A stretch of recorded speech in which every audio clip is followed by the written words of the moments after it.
কথা একবার বলা হয়ে গেলে আর কখনো ফিরিয়ে আনা যায় না।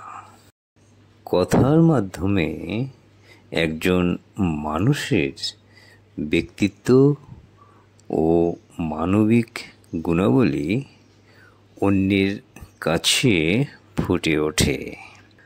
কথা দিয়ে হয় বন্ধুত্ব, ভালোবাসা ও শান্তি।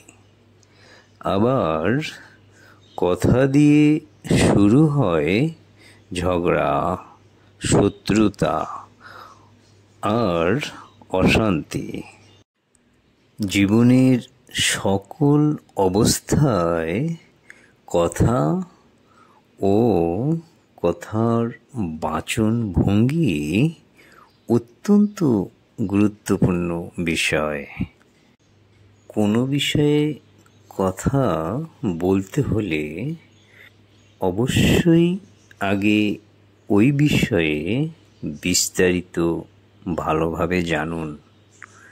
তারপর ঠান্ডা মাথায় ভেবে কথা বলুন, কেননা আপনার কথাটা নিয়ে বিভিন্নভাবে নাড়াচাড়া হবে। আপনার কথার উপর নির্ভর করছে আপনার ব্যক্তিত্ব, মান, অপমান, প্রশংসা, নিন্দা।